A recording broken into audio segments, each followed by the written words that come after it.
ഉമ്മമായി വന്നപ്പോൾ നേന്ത്രപ്പഴം കൊണ്ടുവന്നിരുന്നു. അത് കണ്ടപ്പോൾ ഞാൻ ഉമ്മമാനോട് പറഞ്ഞു, നമുക്ക് ഇതുകൊണ്ട് ചിപ്സ് ഉണ്ടാക്കിയാലോ. അങ്ങനെ ഉമ്മമ്മ എനിക്ക് ചിപ്സ് ഉണ്ടാക്കി തന്നു. ചിപ്സ് ഉണ്ടാക്കാൻ നമുക്ക് വേണ്ടത് നല്ലോണം വളർത്ത പഴമാണ്.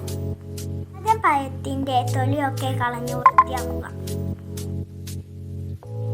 പിന്നെ ഒരു പാത്രം എടുത്ത് അതിലേക്ക് വെള്ളം ഒഴിച്ച് മഞ്ഞൾപ്പൊടി ഇടുക.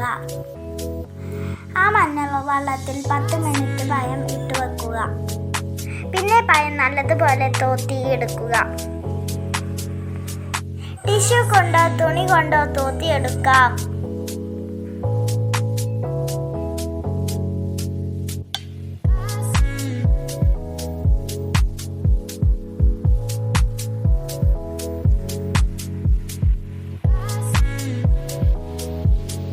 ബോർഡ് കൊണ്ട് നന്നായി നൈസായി അരിഞ്ഞെടുക്കാം.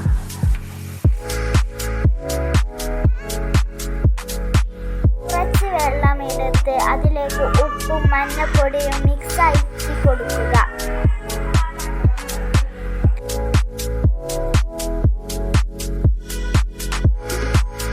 വെളിച്ചെണ്ണയിലാണ് ഞങ്ങൾ ഉണ്ടാക്കുന്നത്. വെളിച്ചെണ്ണയിൽ ഉണ്ടാക്കിയാൽ നല്ല ടേസ്റ്റാണ്.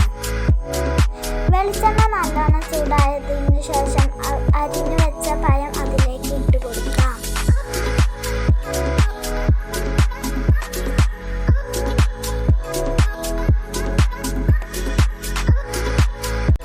ഇടക്കൊന്ന് ഇതുപോലെ ഇളക്കി കൊടുക്കാം.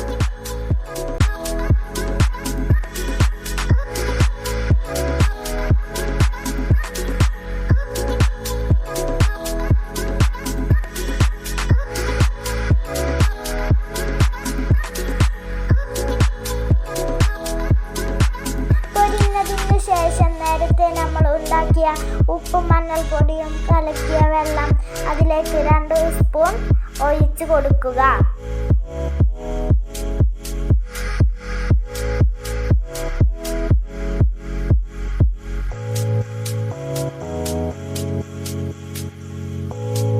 ഈ വെള്ളം ഒഴിക്കുമ്പോൾ ചിപ്സ് ഒന്ന് തണുത്ത പോലെയാകും.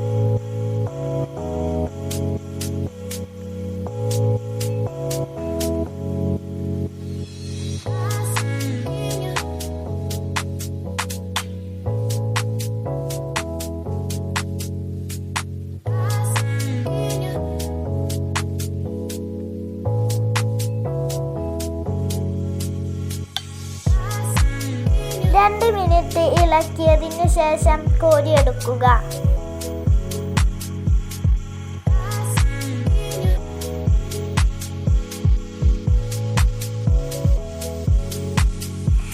അങ്ങനെ നമ്മളുടെ വെളിച്ചെണ്ണയിൽ ഉണ്ടാക്കിയ സ്വാദേറിയ ചിപ്സ് റെഡി.